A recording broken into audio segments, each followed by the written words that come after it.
हरे राम राम राम हरे हरे, हरे राम राम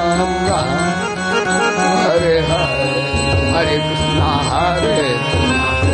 कृष्णा हरे हरे, हरे कृष्णा हरे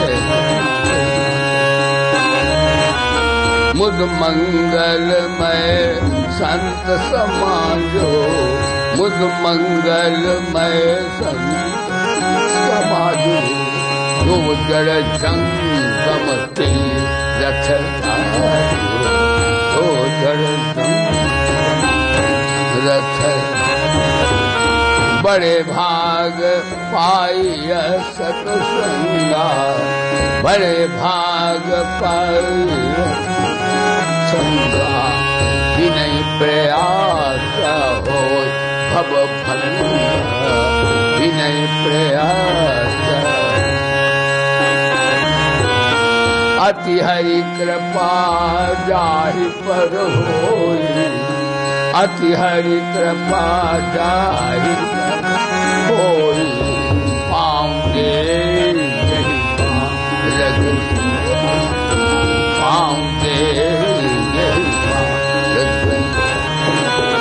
मन कामना सिद्ध नर पावा, मन कामना सिद्ध पावा, ने यह कब सजी गावा, ने यह कथा कपट सजी गावा।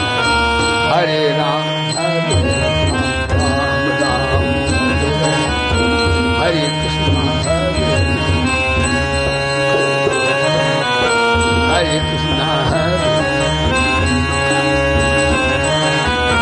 कहाँ सुनहि अनुमोदन करहि, कहाँ सुनहि अनुमोदन करहि, हे गोपद निधि करहि, हे गोपद निधि। हरे राम राम राम हरे हरे कृष्णा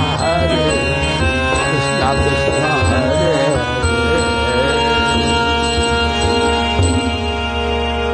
हरे। सभायाम उपस्थित सभी साधक वृंद, हमारे संस्कृत विद्यालय के परिचित छात्र वृंद, देखो भाई, ये ब्रह्म विद्या है।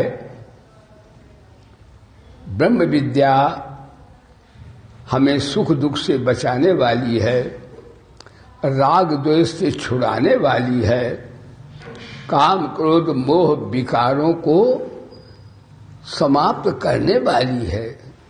ब्रह्म विद्या के मार्ग से हमारे वेद वेदांत के आचार्य गणों ने और संतों ने बताया है कि अविद्या, नासमझी, माया, जड़ता ही हमारे परमानंद स्वरूप के बोध में बाधक है। उसके संदर्भ में कहा है, अविद्या अस्मिता, अविद्या से क्या होता? अस्मिता माने अहंकार पैदा हो जाता है। अविद्या अस्मिता, राग द्वेष अभिनिवेश, राग भी उत्पन्न हो जाता है और राग उत्पन्न हुआ तो कोई अप्रिय है, द्वेष भी उत्पन्न हो जाता है। तो अविद्या से अहंकार पैदा होता है और अहंकार से राग द्वेष पैदा होते, और राग द्वेष से अविद्या अस्मिता, राग द्वेष अभिनिवेश। अभिनिवेश कहते हैं जो सत्य है, धर्म है, उससे हमारी वृत्ति हट जाती है, हम अधर्मी हो जाते हैं। और ये चार की जननी कौन है? अविद्या। भक्त इसे माया कहते हैं, वेदांत इसे अविद्या कहा जो है, जो विद्यमान त्रिकालक, शुद्धि जन इसे जड़ता मूर्खता भी कह सकते हैं, लेकिन वो एक ही चीज है ये। तो अविद्या का अर्थ होता है जो विद्यमान नहीं है उसको हमने सत्य मान लिया। सत्य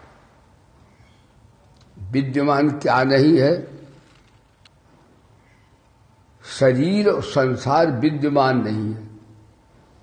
जो चीज बदलती रहती है उसे नाशवान कहा जाता है। घड़ी घड़ी दिन दिन पल पल क्षण क्षण बीती रे उमरिया, घड़ी घड़ी दिन दिन पल पल क्षण क्षण बीती रे उमरिया, घड़ी घड़ी दिन दिन पल पल क्षण क्षण बीती रे उमरिया।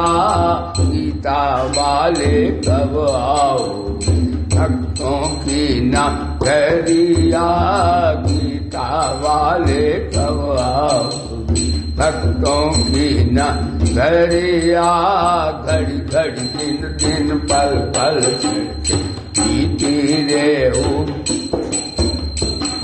एक एक क्षण पर जो मिटता रहता है, पिटता जाता है, घिसता जाता है, वो सत्य कैसे हो सकता है? इसलिए शरीर और संसार को अपना मानना ही मूर्खता है असल में, क्योंकि इसी से राग द्वेष काम क्रोध लोभ मोह प्रिय अप्रिय ये सब उत्पन्न हो जाते हैं। लेकिन बार बार कहते फिर भी लोग बोलते हैं कि शरीर मेरा है, संबंधी मेरे हैं, धन मेरा है, घर मेरा है, बाल बच्चे मेरे हैं, जबकि कहाँ है हमारे? शरीर संसार हमारा होता तो हम मर के चले जाते तो संसार साथ जाना चाहिए था। पैसा हमारा होता तो हम मर जाते हैं, शरीर छोड़ते तो पैसा हमारे साथ जाना चाहिए, तब तो पैसा हमारा हुआ। नहीं हमारा कहाँ हुआ? हम तो चले जाते हैं, पैसा यहीं रह जाता है। जमीन हमारी है तो जमीन जो है हमारे साथ जाती तो जमीन हमारी थी। इसका अर्थ जो चीज सदा ना रहे वो हमारा स्वरूप नहीं है।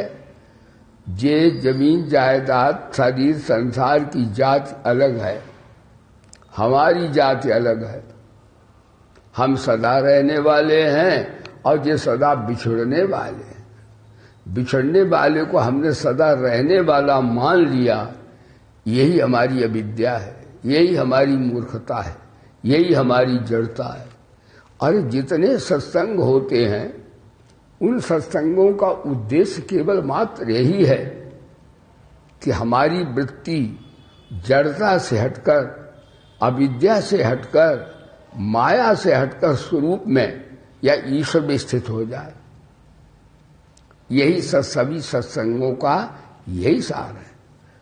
हाँ, अब ये बात अलग है कि कर्मयोग से कैसे हटे, भक्ति योग से कैसे हटे, ज्ञान योग से कैसे हटे, ये सत्संग में बताया जाता है। तो इस जड़ता को अभी समाप्त कर दो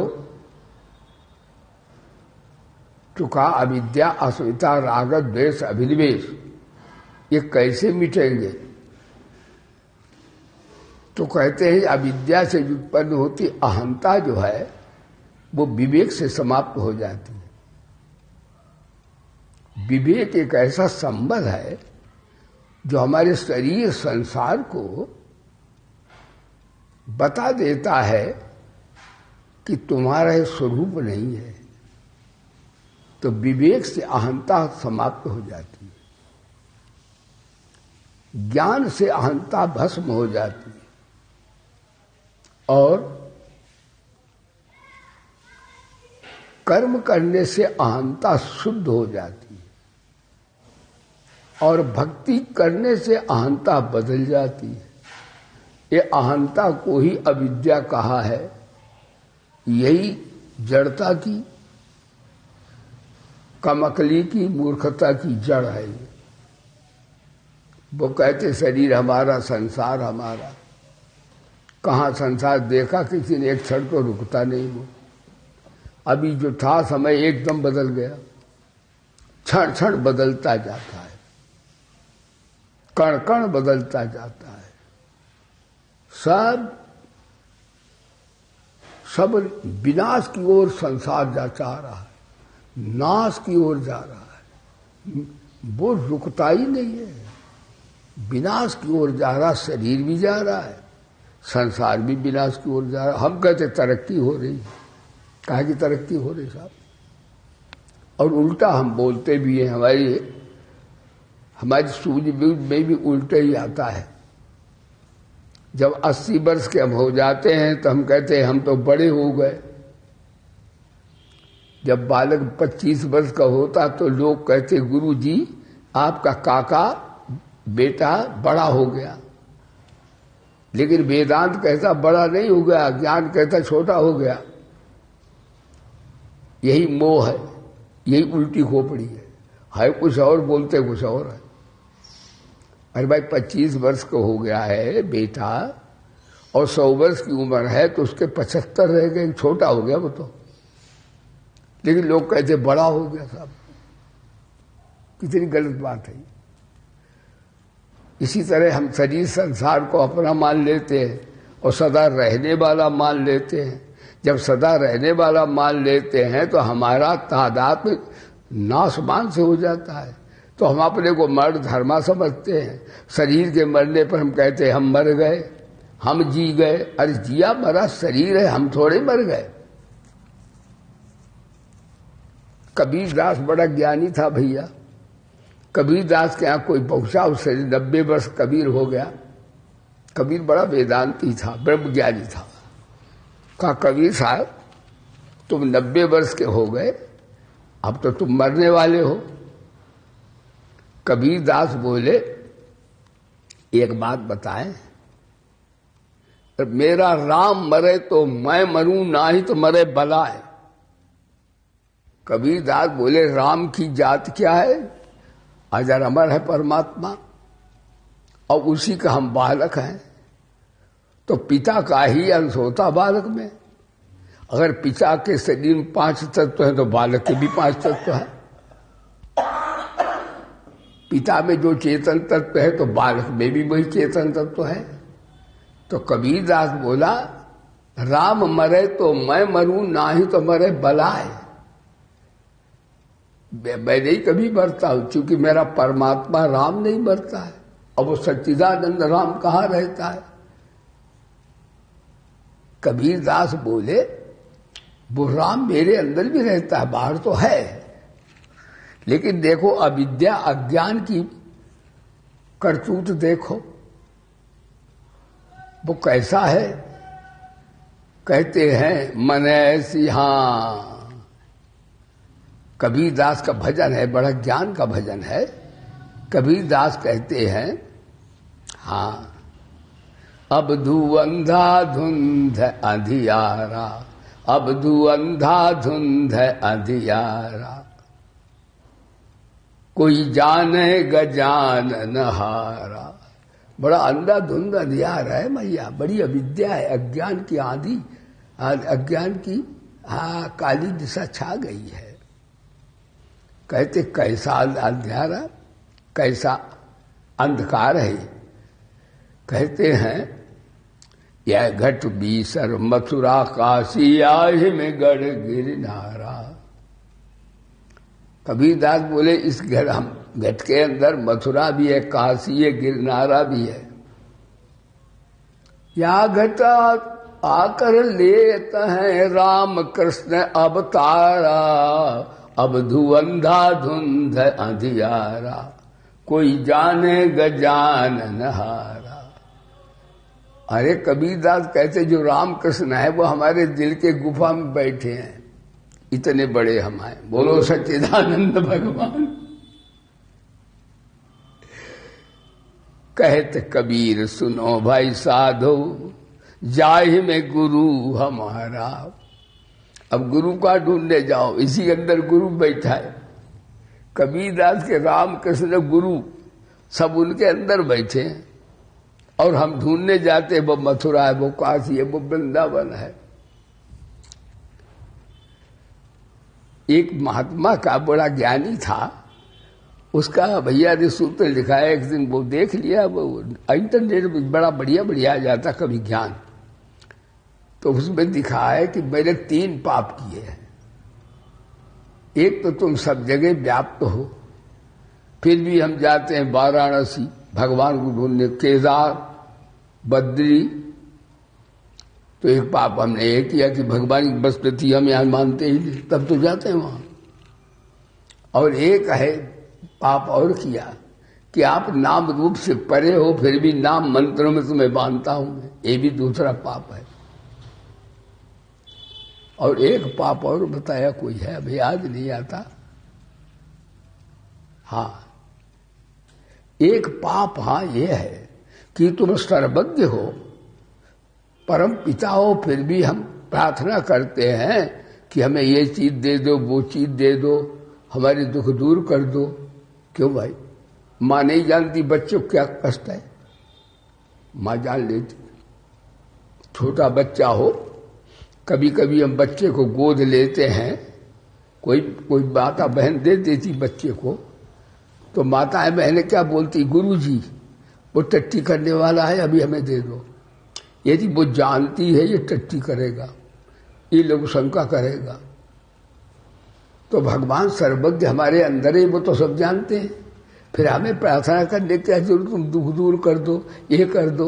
एक पाप ये भी है, ये विचार है, इसका अर्थ परमात्मा से निवेदन नहीं करना चाहिए, ऐसा भाव नहीं है। ये वेदांत का विचार है कि वास्तव में परमात्मा की उपस्थिति यत्र तत्र सर्वत्र नहीं मानते हैं, तब हम ऐसा करते हैं, चलो हम अपना करते हैं तो हम छोटे स्तर के साधक तो हो सकते हैं, लेकिन वास्तव में हमें अभी तत्व ज्ञान नहीं है। नहीं तो भगवान सब जगह है। विवेकानंद जी गए, विवेकानंद सब में उनके गुरु की ऐसी कृपा हुई कि सब में उनका भगवत भाव जागृत हो गया। विवेकानंद विद्वान व्यक्ति थे, अच्छे वक्ता भी थे, सुंदर भी थे। तो अमेरिका विवेकानंद जी गए, उनके संस्मरण पढ़ता हूं, तो विवेकानंद कोई बहुत धनी घर के नहीं थे, सामान्य व्यक्ति थे। तो जब हवाई अड्डे से उतरे तो वहां एक अंग्रेज मिला, उन्होंने पूछा मैं सैन फ्रांसिस्को में जाना चाहता हूं, सम्मेलन हो रहा वहां। तो उन्होंने कहा यहां खर्चा पर्चा पड़ेगा, वाहन ढूंढना पड़ेगा, उस पर बैठ के जाओ, खर्चा है तुम्हारे पास? तो विवेकानंद सब में भगवान देखते हैं। विवेकानंद बोले हाँ खर्चा बर्चा तो है। कहते कहाँ, कोई तुम्हें यहाँ जानता पहचानता है? कहते तुम जानते हो, तुम जानते हो मेरे को, मैं तुम्हें जानता हूं, तुम मेरी आत्मा हो, तुम मेरे जन्म जन्मांतर के साथ ही हो। अरे बोला वेरी गुड नॉलेज, तुम्हारी नॉलेज तो बहुत बढ़िया है। और कहा तुम हो हमारे जाने पर, ऐसे कंधे पे हाथ रखा। वो अंग्रेज इतना भगत हो गया, विवेकानंद की बातें सुन के उसे विवेक जागृत हो गया। वाका वो very good, oh my dear friend. Vivekananda के साथ होना सब उसे टिकट में कटवा दी साहब। और विवेकानंद जी वहां गए तो अपना देश परतंत्र था भैया, यानी सर्वधर्म सम्मेलन में भारत को कोई स्थान नहीं था। यहूदी, मुस्लिम, ईसाई सबको टाइम मिला, भारत को मिला नहीं। लेकिन कहा भारत तो हमारा धर्म का क्षेत्र है, भाई भारत को भी थोड़ा समय देना चाहिए, भारत का कोई प्रतिनिधि हो यहां। तो उन्होंने कहा कोई भारत से आया यहां, anybody present from India? Vivekananda पगड़ बांधे खड़ा था। Yes I am present here, हम यहां उपस्थित हैं। कहा ओनली 5 मिनट्स आपको स्पीच के लिए देते हैं। तो क्या किया? देखो विवेकानंद कितना विवेक है। यदि ऐसी दृष्टि हमारी सबकी हो, विवेकानंद से हमें शिक्षा मिलती है। तो विवेकानंद वेदों को, गीता को और हमारे धर्म ग्रंथों को नीचे रख दिया वहां, सर्वधर्म सम्मेलन, और बाइबिल, कुरान शरीफ और अन्य अन्य धर्म ग्रंथ ऊपर रख दिए, जैनी बौद्ध सबके। विवेकानंद देखो कैसा बोला, कितना विवेकी है वो। वहां तो कहा जाता है स्त्री और पुरुष, विवेकानंद स्त्री पुरुष ने शब्द बोला। कहा my dear brothers and sisters, foundation is very good. मेरे प्यारे अमेरिकन भाई बहनों, फाउंडेशन बड़ी बढ़िया है। इसके नीचे जो बैठा है गायत्री है, इसके नीचे गीता है। लो, सब खाक कर दिया विवेकानंद ने। बजा वास्तव में गायत्री गीता ईश्वरी वाणी है, कुरान शरीफ भी है, बाइबल भी है, वो भी हमारे संत सिद्धों की वाणी है। उसका हम परिपालन करें तो हमें विवेक जागृत हो जाएगा। ईसा जी का पढ़ें, मोहम्मद साहब का पढ़ें, चाहे बुद्ध भगवान का पढ़ें, जैन भगवान का पढ़ें, उससे भी हमें ज्ञान हो जाता है। लेकिन ये तो साक्षात परमात्मा की वाणी है वेद। मैं प्राय बोलता हूं वेद निराकार की वाणी और गीता साकार भगवान की वाणी। तो इस प्रकार से विवेकानंद ने कैसा डंका फैलाया, डंका बजाया। तो महाराज सत्संग से क्या होता है, विवेक जागृत हो जाता है। और विवेक जागृत होता है तो जड़ता से संबंध विच्छेद होने की फाउंडेशन बन जाती है। और अविवेक से क्या होता है कि शरीर संसार जो नाशवान है, जड़ है, वो सच्चा दिख रहा है। और विवेक के प्रकाश में जब होता है तो शरीर संसार नाशवान दिखने लगता है। बस यही सभी सत्संगों का सार है।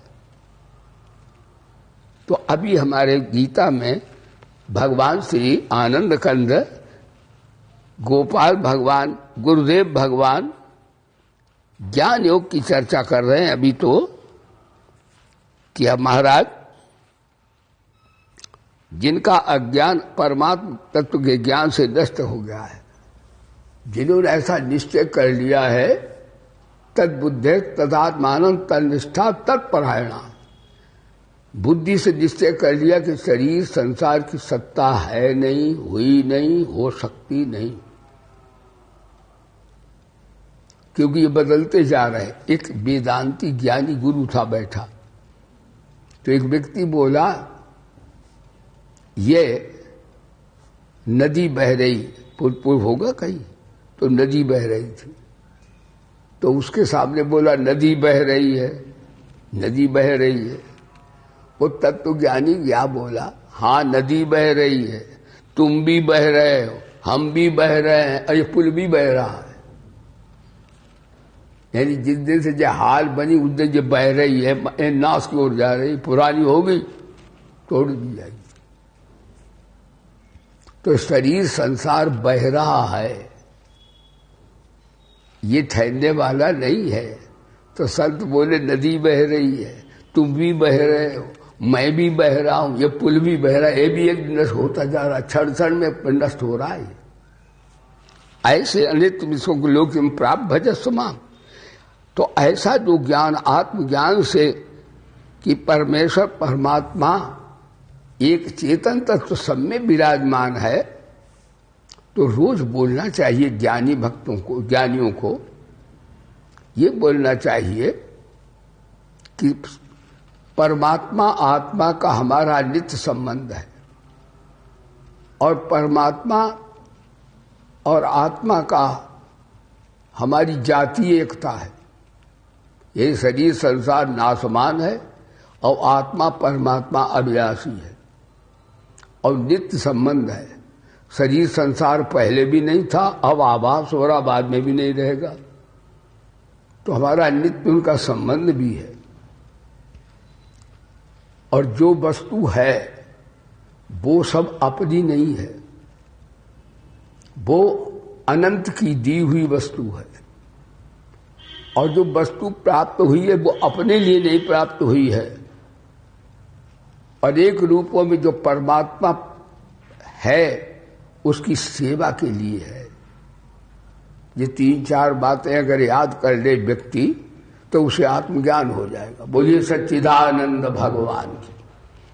तो भगवान बोले ज्ञान तद ज्ञानम ऐसात्मा सन्मात्मनः, उस अज्ञान से अज्ञान दूर हो गया है और उसकी बुद्धि उस ज्ञान से, क्योंकि उसका ज्ञान रूपी सूर्य प्रकाशित हो गया है, और तो उस ज्ञान से अपने सच्चिदानंद भगवान का स्वरूप का हमें ज्ञान हो जाता है।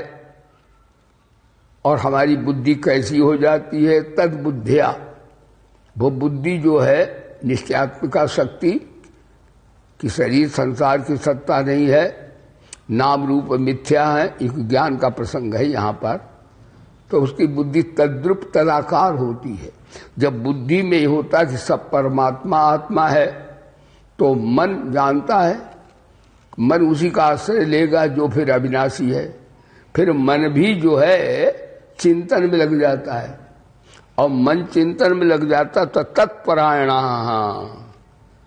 तब वो उसमें निश्चित तल्लीन हो जाता है। गच्छन्त, ऐसा ज्ञानी साधक अपना वृत्ति गच्छन्ति माने अनुभवंती है। गच्छन्ति माने जाता, ऐसा नहीं कि आत्मा कहीं जाता था, कहाँ है। गच्छन्ति पुनरावृत्ति ज्ञान निर्धूत कर्मशः, अपना गति अर्थात परम गति को प्राप्त हो जाता है। और कल सुनाया था जब परा गति को प्राप्त हो जाता है तो उसका व्यवहार कैसा होता, तो विद्या विनय संपन्न ब्राह्मणे गविहस्तिनी सुनी चैव स्वपाके च पंडिता समदर्शिना। विद्या विनय युक्त तो ब्राह्मण में, यानी ब्राह्मण भी है और ब्राह्मण होकर उसे अहंकार नहीं है। धनी है लेकिन धनी होकर धन का अहंकार नहीं है। यहाँ पर अहंकार को चोट मारी भगवान। विद्या विनय संपन्ने ब्राह्मणे गभ्यस्तनी, ब्राह्मण है, कुलीन है, लेकिन कुलीनता का अहंकार नहीं है, इतने विनय से युक्त भी है। ऐसा फिर कहते हैं गभी हस्तिनी सुनी चैव सुपा केचा पंडिता समदर्शिना। इनमें जो एक भाव से देखता है, शंकराचार्य भगवान ने कहा है कि भारत की संस्कृति जो है वो ज्ञान विज्ञान मई अध्यात्म ज्ञान से परिपूर्ण है। उसमें एक बात बताई है, भगवान शंकराचार्य कहते हैं भावाद्वैतम सदा कुर्या। भाव से अद्वैत है लेकिन क्रिया द्वैतम न कहिचित, और क्रिया में अद्वैत नहीं, द्वैत नहीं है। क्रिया में अगर कुत्ता आ जाए तो कुत्ते का स्वागत डंडे से ही होगा, काट खाएगा, नहीं तो अपवित्र कर देगा। तो क्रिया में अद्वैत है, भाव से तो कुत्ते में भी मेरे भगवान है। जैसा कल नामदेव का आपने स्मरण किया था। ये पंडिता माने यहाँ ज्ञानी पुरुष है जिसकी दृष्टि दृष्टमान जगत पर केंद्रित ना होकर दृष्टा स्वरूप पर केंद्रित है। सा पंडिता भवंती, सा पंडिता भवती। या पंडिता है तो बहुवचन में पंडिता भवंती कह दो, भवत भवता भवंती। यही तैजिता सर्गो ईशांग स्वामी स्थित मना निर्दोषों की समम ब्रह्म तस्मात् ब्रह्म तीर्थिता। तो उसका परिणाम क्या होगा? जब ऐसा देखेगा और तदुप मन ऐसे हो जाएगा तो उसके महाराज हृदय में समता देवी आ जाएगी, विषमता संसार समाप्त हो जाएगा, अविवेक अविद्या की निवृत्ति हो जाएगी। तब जो है यह तजिता सर्गो ऐसांग स्वामी स्थित मना, उसका मत समता में स्थित हो जाएगा। और जब समता में आ गया तो गीता कहती समता कोई खेल नहीं है, समता से ऊंचा कोई नहीं है सिद्धावस्था की। समता आ गई तो आप ही कृष्ण हैं, आप ही राम हैं, आप ही शिव हैं, आप ही आत्मा है, आप ही परमात्मा है। निर्दोषम समम ब्रह्म। इसलिए आज का प्रवचन है हम साधकों को सबको, चाहे जप करते हो बहुत बढ़िया है, ध्यान करो वो भी ठीक है, कीर्तन करो वो भी ठीक है, साधन है, मंदिर परिक्रमा करो, भगवान पूजा करो, ये भी ठीक है। लेकिन प्रारंभिक अवस्था है, ये दर्जा 4 की बातें हैं। लेकिन 4 ही दर्जा में पढ़े रहो क्या? आगे भी थोड़ा बढ़ो। तो क्या करो, वैसे भगवान के भक्त जो हैं, अगर भक्ति का अर्थ यहां करें थोड़ा, वैसे ज्ञान का है यहां चर्चा, तो भक्त भागवत में 3 तरह के बताए गए। एक तो कनिष्ठ भक्त, एक मध्यम भक्त और एक ज्ञानी तत्ववेत्ता भक्त। कहते कनिष्ठ भक्त कौन है? अब देखना चाहिए अपना नंबर, साधक अपना देखे कि मेरा नंबर कहां पर है। देखो गीता एक ऐसा है थर्मामीटर जो हमारी साधना के बिंदु को बता देता कि आप यहां पर हैं। सब साधक को देखना चाहिए।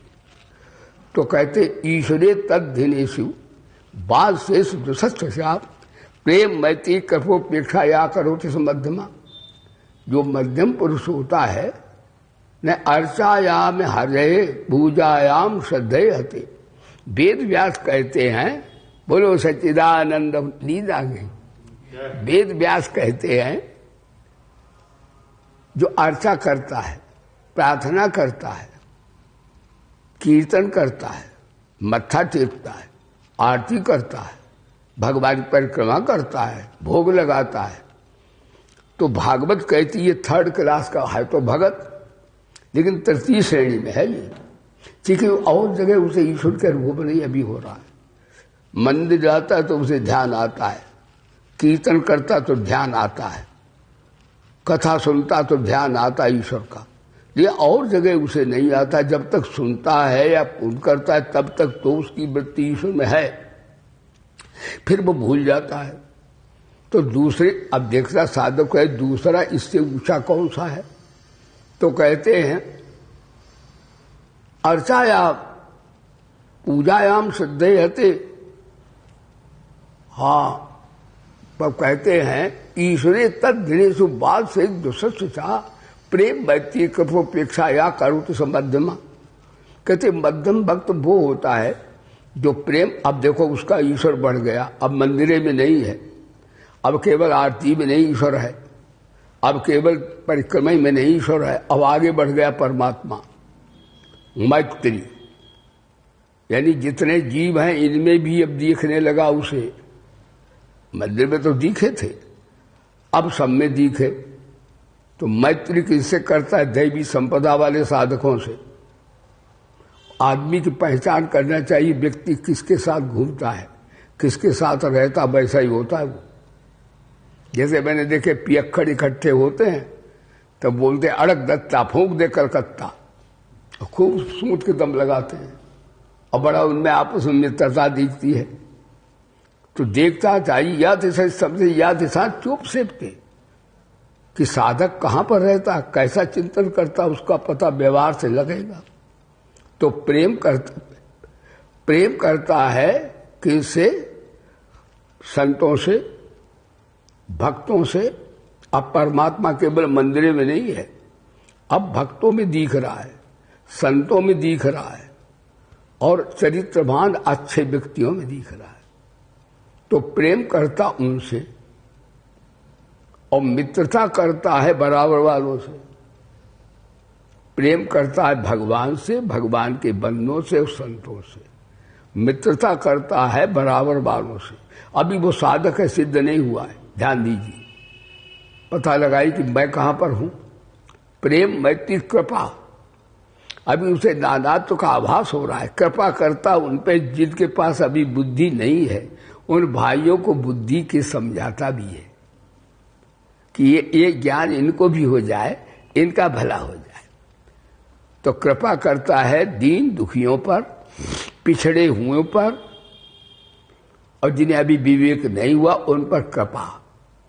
प्रेम मैत्री कृपोपेक्षा, और उपेक्षा उनकी करता है जो दुर्दांत दैत्य हैं, मानवता के विध्वंसक हैं, उनसे थोड़ा उपेक्षा। तो अभी उसमें नानात्व तो है, अभी उसमें हाँ समता नहीं आई है। अब इससे भी ऊंचा एक भक्त है, कहते समम सर्वेश भूतेषु। अब उसका परमात्मा केवल इन्हीं में नहीं है। देखिए साधनात्मक उपदेश है, ये केवल वक्ता या कथा नहीं है। इससे हम लोगों को प्रेरणा लेनी चाहिए कि हम कहां पर अभी तो पहुंचे, इतनी जिंदगी बीत गई, कहते उत्तम भगत वो होता है जो समम सर्वेश भूतेषु तिष्ठन्तम परमेश्वरम विनश्यस्व अविनश्यन्तम या पश्यत अपश्यति। अब कोई दृष्टि में दीन दुखी नहीं कोई है, मित्र शत्रु भी कोई नहीं है, कृपा करने के लिए कोई नीच ऊंच भी नहीं है। अब उसकी वृत्ति समता में आ रही है। अब उसे आत्मा परमात्मा का बोध और दर्शन कहाँ हो रहा है? कहते समम सर्वेश भूतेषु तिष्ठन्तम परमेश्वरम विनश्यस्व अविनश्यन्तम। अब उसे संसार नाशवान भी नहीं दिख रहा है। वो कहता ये भी लीला है, जीवन भी परमात्मा है, मृत्यु भी परमात्मा है, विकास भी परमात्मा है, उत्थान भी परमात्मा है और प्रलय भी परमात्मा है। ये सिद्ध पुरुष है। तो यहां भगवान बोले निर्दोषमि समम ब्रह्म। वो आत्मिकता पुरुष परमात्मा निर्दोष है और सम है, तो वो भी निर्दोष और सम हो जाता है।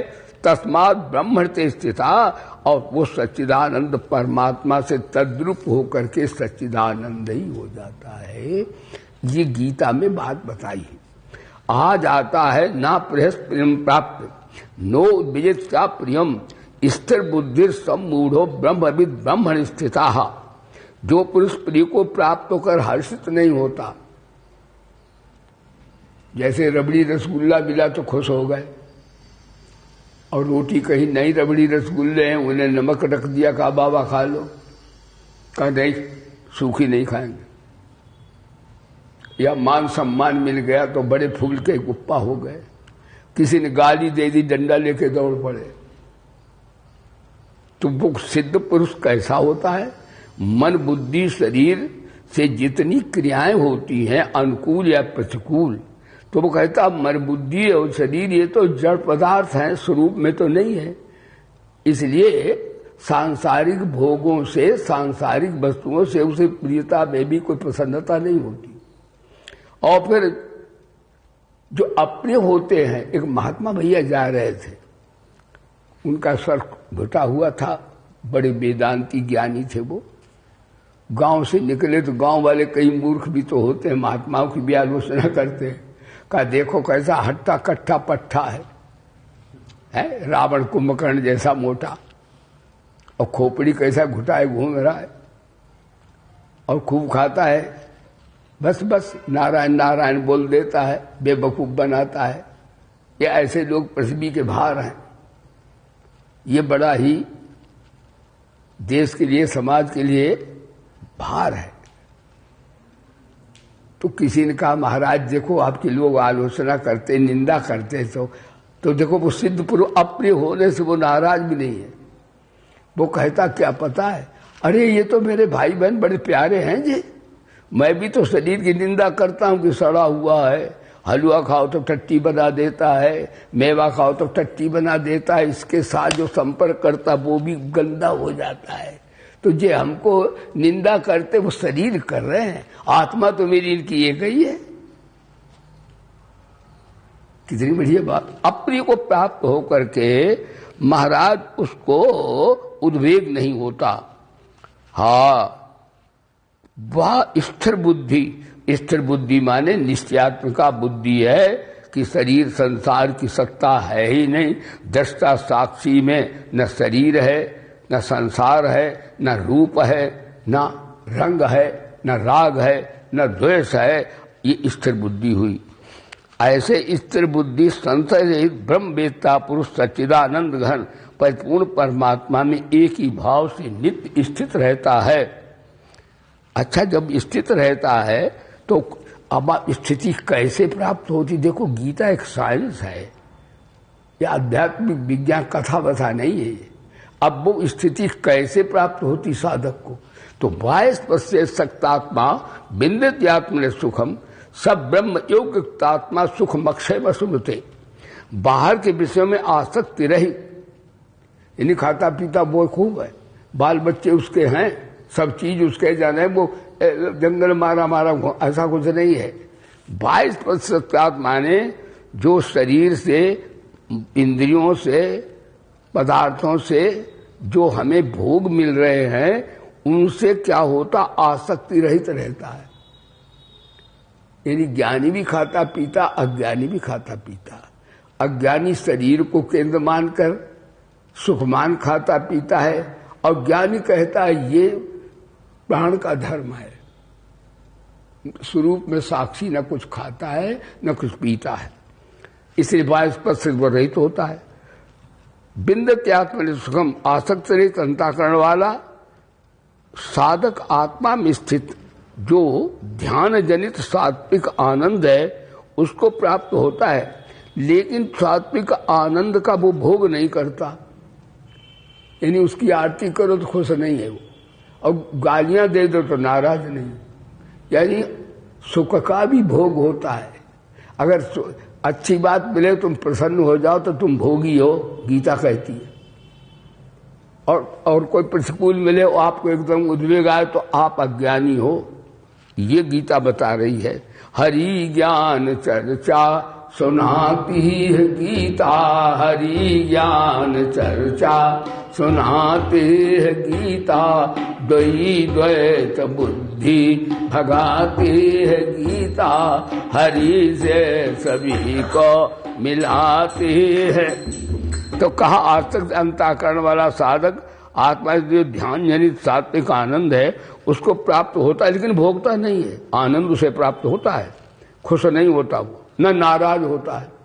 तदनंतर वह सच्चिदानंद पर ब्रह्म परमात्मा के ध्यान रूप योग में अभिन्न भाव से, यानी जो परमात्मा है सो मैं हूं और मेरी आत्मा ही परमात्मा है, ऐसे अभिन्न भाव से पुरुष अक्षय आनंद का अनुभव करता है।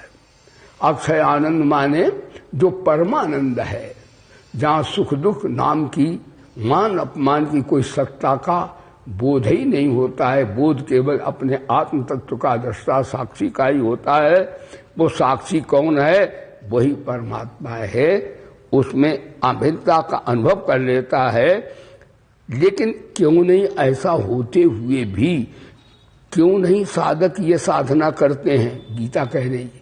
तो भगवान बोले या यौ ये यम यौ यान, व्याकरण में यानी अन्य भाषाओं में दो होते हैं, स्त्री एक वचन और बहुवचन। संस्कृत में जो है 3 वचन होते हैं, 2 वचन भी होते हैं। या यौ ये यम यौ यान एन याभ्याम यही, यानी 2 वचन भी है। तो यहां पर ये ही संस्पर्जा जो, यानी एक वचन भगवान बोल रहे हैं, जो ज्ञानी के लिए बोल रहे हैं। ये ही संस्पर्जा भोगा दुख योने एवते, ऐसी सिद्धावस्था, ऐसी आत्म तत्व के बोध की अवस्था क्यों नहीं प्राप्त होती है? परम लाभ से व्यक्ति क्यों वंचित रहते हैं? अब गीता ये बता रही, जैसे माँ नहीं होती, गीता एक एक बात बता रही। गीता माँ हमें बता रही ऐसे बैठो, ऐसे बोलो। गीता में लिखा है बोलो ऐसे, बैठो ऐसे, व्यवहार करो ऐसे, चलो ऐसे। लिखा नहीं कैसे चलता है, कैसे बोलता है। ये जैसे गीता जैसा बढ़िया ज्ञान इतना सरल रूप से, वैसे वेद में बड़ा उत्कृष्ट ज्ञान है, भगवान वेदों की महती प्रशंसा की है, लेकिन वो इतना दुरूह ज्ञान है कि केवल उसमें यदि आत्मा परमात्मा में निष्ठा न हो तो बौद्धिक एक्सरसाइज बन जाएगा। वो तर्क से वो काट सकता किसी की बात को, परंतु उसे आत्म तत्व का अनुभव नहीं होगा। लेकिन गीता ऐसा सरल ज्ञान भगवान दे रहे हैं और कहते ए संस्पर्जा भोगा दुख येने एवते आदंतवंता कौंतेन तेष रमते बुधा। बुधा माने ऊपर वाला तत्व ज्ञानी, वो जान लेता कि ये संस्पर्धा भोगा ते भोगा दुख योनया सातौते तम तौतान तेन ताभ्याम। हाँ, ते सातौते, अब बहुवचन कर दिया, बहुवचन पद आ गया। इसका अर्थ है साधक तो होते हैं लेकिन ऐसे बहुत से होते हैं, एक ही दो नहीं होते। इन्हीं शरीर संसार को सच्चा मानने वाले 9,999 हैं। साधक कोई कोई उनमें होता है। साधक वही होता है जिसे संसार से विरक्ति हो और आत्मस्वरूप से अनुरक्ति हो या परमात्मा की पराभक्ति हो, वो साधक कहा जाता है। यही संप्रजा भोगा ते भोगा दुख योनया, जो संस्पर्श से यानी शरीर संसार को सुख मान के जो भोग भोगे जाते हैं, ते भोगा दुख योनया। इसका जब तुम सुविधा चाहते हो कि हमें सुख मिले, हमें आराम मिले, हमें अच्छा खाने को मिले, हमें बढ़िया कमरा मिले, तो ते भोगा दुख योनया, बे दुख की योन है, बे सुख जितने हैं, गीता कहती जितने सुख इच्छा है बे वही दुखों की जड़ है। अगर आप सुख नहीं चाहते तो जहां है मिल गए वहां पड़े हैं। पूरे हैं मर्द जो हर हाल में खुश हैं, गरयार की मर्जी हुई सर जोड़ के बैठे, घर बार छुड़ाया तो भाई छोड़ के बैठे, गुदड़ी दी यार ने तो गुदड़ी में खुश हैं, और शाल दिया यार ने तो शाल में खुश हैं। पूरे हैं वही मर्द जो हर हाल में खुश। तो एक तरह तो ज्ञानी की कथा आपको सुनाए। भगवान दत्तात्रेय पेड़ के नीचे एक चबूतरा है पत्थर का, सीमेंट का, उस पर लेटे हैं, केले की लंगोटी लगाए, कपड़े की भी नहीं, कमंडल मंडल है उनके पास, और वहीं पर एक वैश्या का बड़ा महल है। उन्होंने वैश्या को भी गुरुवत मान लिया। देखो दुर्गुण नहीं, देखो जो व्यक्ति दुर्गुण देखता है वो भैया नहीं बताया कि कोई मंत्र शब्द नहीं जो मंत्र न हो, कोई ऐसी वनस्पति नहीं जो औषधि न हो, और कोई व्यक्ति नहीं जिसमें कोई गुण न हो। हमने अपने बच्चों को एक्सरसाइज करवाया और हमने कहा भाई अपने दुर्गुण लिख के लाओ, तो हमारे भैया इन्होंने लिखा, भैया ने लिखा, उन्हें अपने दुर्गुण बताए कि गुरुदेव मेरे दुर्गुण है। लेकिन अब हम एक और बताएंगे, तुम साधक बन जाओगे, तुम केवल छात्र नहीं रहोगे, तुम विवेकानंद, दयानंद और अरविंद घोष बनोगे। हमें आपसे आशा सबसे है, होपलेस हम नहीं हैं, आप ही में रत्न छुपे हुए, आप परमात्मा के रूप हैं। ठीक हमें संत कह दो, गुरु कह दो, वो तो बात है, परंतु सभी संत हैं, सब में गुरु है, सब में परमात्मा है। ऐसा दिव्य ज्ञान प्राप्त हो जाए, परिच्छिन्नता का बाध हो जाए, अविद्या अंधकार का निरसन हो जाए, हम भाई कभी से होपलेस नहीं है, निस्संदेह महान बनेंगे। तो महाराज कहते ते भोगा दुख योनया, यानी सुखानुभूति ही दुख की जड़ है, गीता कहती है। अब हमें सुख चाहिए नहीं, तो अब आपको सुख नहीं चाहिए तो तुम्हें दुख भी नहीं होगा फिर, क्योंकि सुख दुख जो है बैठ जाते हैं।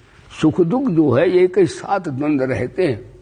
तो दत्तात्रेय महाराज लेटे हैं, अंगूठी लगाए हैं, और वहां एक वैश्या का महल है, ठीक है, वैश्या का महल है, भागवत की कथा है ये। और वैश्या दुखी है, उसका महल 4-5 खंड का संगमरमर का बना है, वो दुख में है। और जिसके पास कुछ नहीं है, दत्तात्रेय, हाँ अवधूत बड़ी मस्ती में मुस्कुराता बैठा पड़ा है। वैश्या ने देखा अवधूत दत्तात्रेय भगवान को, कहा इसके पास न तो कोठी है, न कार है, कपड़े भी नहीं है, एक कमंडल टूटा फूटा लिए है, और ऐसा मुस्कुरा रहा मानो तीनों लोगों का सम्राट यही है। और मेरे पास कारें हैं, कोठियां देखो कई मंजिल की है, फिर भी मैं रो रही हूं, दुखी हूं। तो वैश्या ने एक मंत्र बोला, क्यों दुखी है वो? उसका प्रेमी आया नहीं, इसलिए वो दुख में बैठी है। और इनका प्रेम किससे? भगवान से। उनका प्रेम है किससे? नासमान संसारियों से। ते भोगा दुख होने, तो सब कुछ होते हुए वैश्या रो रही है। वैश्या ने कहा इसका कारण क्या है? ये नंगा धिरंगा पड़ा, ये बड़ा ही मस्त है और मैं रो रही हूं। तो अब वैश्या के मन में, क्योंकि ईश्वर सब में बैठा, देखिए कभी कभी बच्चे के हृदय से कोई बड़ी महान बात निकलती है। योग वासिष्ठ में आया, बाला जब सुभाष तुम रही, हे राम जी बच्चा यदि कोई तत्व की बात बोलता हो तो ध्यान देकर सुनना चाहिए। बच्चे के अंदर से भी कभी परमात्मा की वाणी आती है। जिस दिन आपको प्रवचन अच्छा लगे तो समझ लेना भगवत भाव से, हृदय से, विवेक के प्रकाश से बोला जा रहा है। और जिस दिन कहो गुरु जी आ तुम, उस दिन बौद्धिक अहंता बोलिए, भगवान नहीं बोले। बोलो सच्चिदानंद भगवान की। तो वैश्या के अंदर भी तो भगवान है। वैश्या बोली आशा ही परम दुखम नैराश्यम परम सुखम। सुख की आशा ही दुख की जननी है। दत्तात्रेय का ये भी मेरी गुरु है। यानी वैश्या को उन्होंने नहीं कहा कि दुराचारणी है, कहा ये भी गुरु है। तो दत्तात्रेय के 24 गुरु हैं। भैया ने एक लेख भी लिखा, हमने पढ़ा था। उसमें पृथ्वी, वायु, आकाशो, अग्निश, चंद्रमा, रवि, कपोतो, अजगरा, सिंधु, पतंगो, मदगल, गजाहा, मधुरा, हीनम, मीन, पिंगला, कुरुणो, अर्भका, कुमारी, सरकत, उड़, नाभि, सुपेश, दत्तात्रेय के 24 गुरु। गुरु का अर्थ होता सदगुरु नहीं है, वो शिक्षा ली उन्होंने है। इसका अर्थ बुरे से बुरा आदमी में भी गुरु तत्व छुपा हुआ है। तो सबके गुणग्राही गुण देखना चाहिए, दुर्गुण नहीं देखना चाहिए। ये दुर्गुण देखता है तो अधोगति में जाएगा, और गुण देखता है तो वैश्या में भी गुरु है। देख लिया उन्होंने, इसलिए भगवान बोले ए संस्पर्धा भोगा। वैश्यान का संस्पर्धा भोगा। हमने संसार के धोखेबाजों से मित्रता की है, इसलिए मैं रो रही हूं। ते भोगा दुख, दुख की युक्त हैं। और ये आने जाने वाले हैं कि तत्ववेत्ता जो सिद्ध पुरुष है वो प्रतिकूल अनुकूल आने जाने में ऐसा जान का आदंत मनता आद्यंत वाले हैं। कौनते कुंत कहते हैं भाले की नोक वाली। वेदांत में आया है आत्मा कितनी सूक्ष्म है, क्योंकि यहाँ आत्म तत्व का विवेचन है। तो बालाग सत भाग से सत्ता कल्पित सचा। कहते आत्मा इतनी सूक्ष्म है कि एक बाल के 1000 भाग करो तो भी उससे भी आत्मा सूक्ष्म। एक बाल के 1000 भाग हो भी तो नहीं सकते। इसका अर्थ अनिर्वचनीय है। कौनते ऐसी विवेकनी प्रज्ञा वाली मां से तेरा जन्म हुआ है। 22 नाम अर्जुन के न तेस रमते बुधा। जो बुद्धिमान पुरुष हैं, साधक पुरुष हैं, आत्मा राम पुरुष हैं, न तेस सर्वेश भोगेश रमते बुधा। रमनते बुधा कह दो, रमते कहो, एक वचन में कह दो। बुद्धिमान उसमें रमण नहीं करते। तो महाराज इसलिए इनमें होता है। अब ये देखना है कि तुम फिर वो कैसे जाकर के पूर्णता की प्राप्ति सिद्धि कैसे होती है, ये आज मैं नहीं, आज इस प्रसंग को नहीं, ये कल सुनाएंगे आपको। बोले गीता माता की जय। प्रेम से बोलो कृष्णचंद्र भगवान की जय। श्री बोले वेद भगवान की, श्री गायत्री माता की, श्री गीता माता की, श्री भारत माता की, गंगा मैया की, श्री भोले बाबा, श्री गौ माता की, श्री भोले बाबा की, श्री पवन सुत हनुमान की, श्री गुरुदेव भगवान की, धर्म की, अधर्म का, प्राणियों में, अरे विश्व का, हर हर महादेव। सर्वे भवन्तु सुखिना, सर्वे सन्तु निरामया, सर्वे भद्राणि पश्यन्तु, मा कश्चित् दुःख भाग् भवेत्। ओम शांति शांति शांति।